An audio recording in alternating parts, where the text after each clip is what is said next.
Assalamualaikum warahmatullahi wabarakatuh. Perkenalkan, nama saya Reni Apriana, NPM 205400040 dari kelas PGSD 02. Di video kali ini saya akan menjelaskan materi tentang komponen kurikulum. Komponen kurikulum secara terminologis, istilah kurikulum yang digunakan dalam dunia pendidikan dengan pengertian sebagai sejumlah pengetahuan atau mata pelajaran yang harus ditempuh atau diselesaikan siswa untuk mencapai satu tujuan pendidikan atau kompetensi yang ditetapkan. Sebagai tanda atau bukti bahwa seseorang peserta didik telah mencapai standar kompetensi yang telah ditetapkan adalah dengan sebuah ijazah atau sertifikat.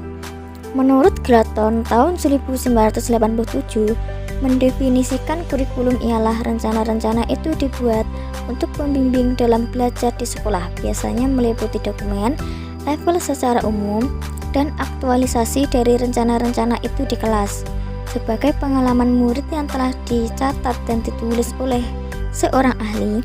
Pengalaman-pengalaman tersebut ditempatkan dalam lingkungan belajar yang juga mempengaruhi apa yang dipelajari. Ada 5 komponen dalam kurikulum. Yang pertama, komponen tujuan. Tujuan merupakan sebuah komponen kurikulum yang fundamental dan peka sekali, karena hasil kurikuler diinginkan tidak hanya sangat mempengaruhi bentuk kurikulum, tetapi memberikan arah dan fokus untuk seluruh program pendidikan. Bila diurutkan tata tingkat tujuan pendidikan itu sebagai berikut. Yang pertama, tujuan pendidikan nasional, yaitu tujuan pendidikan yang ingin dicapai pada tataran nasional dan pencapaiannya dapat berwujud sebagai warga negara berkepribadian nasional yang bertanggung jawab atas kesejahteraan masyarakat, bangsa, dan tanah air. Yang kedua, tujuan institusional, yaitu yang ingin dicapai pada tingkat lembaga pendidikan. Dalam pencapaiannya dapat berwujud sebagai tamatan sekolah yang mampu didikan lebih lanjut menjadi tenaga profesional dalam bidang tertentu dan pada jenjang tertentu. Yang ketiga, tujuan kurikulum, yaitu tujuan pendidikan yang ingin dicapai pada tingkat tataran mata pelajaran atau bidang studi. Dalam usaha pencapaiannya dapat berwujud sebagai siswa yang menguasai disiplin mata pelajaran atau bidang studi tertentu yang dipelajari.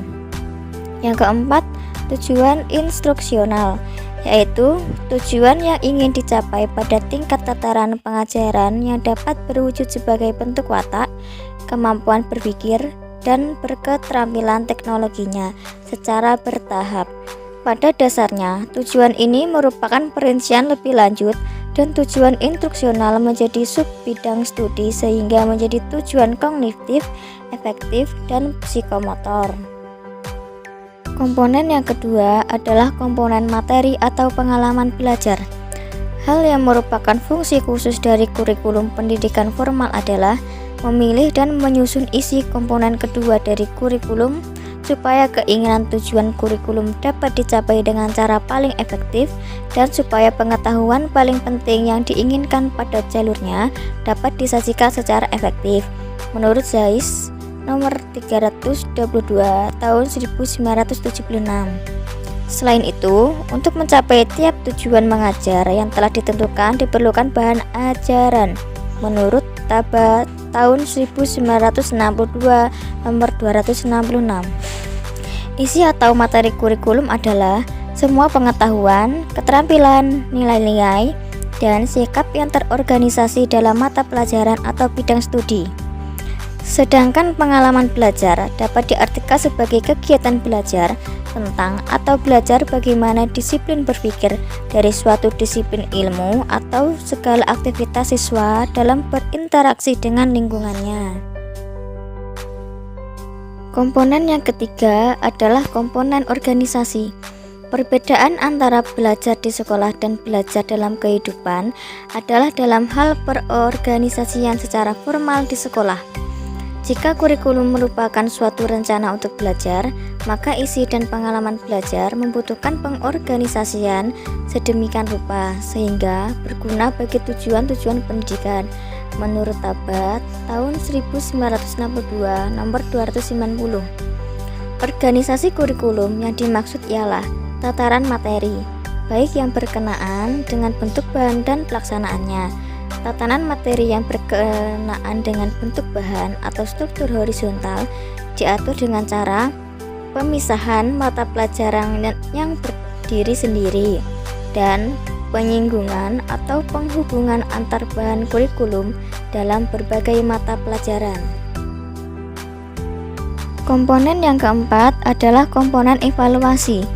Kegiatan evaluasi merupakan langkah yang sangat penting untuk mendapatkan informasi tentang ketercapaian tujuan yang telah ditetapkan. Evaluasi memegang peran yang cukup penting sebab dengan evaluasi dapat ditentukan apakah kurikulum yang digunakan sudah sesuai dengan tujuan yang ingin dicapai oleh sekolah atau belum.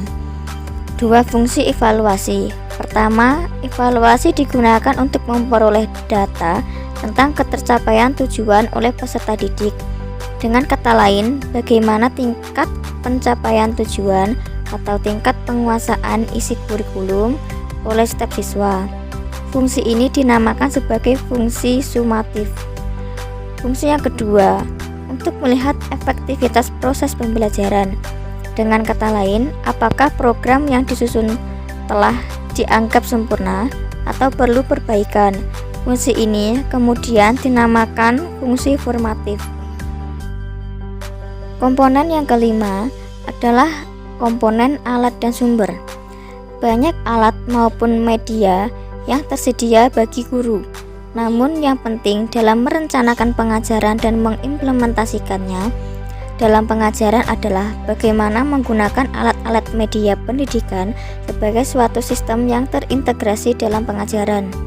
Sumber pengajaran adalah sesuatu yang dapat digunakan sebagai tempat di mana bahan pengajaran didapat atau asal untuk belajar.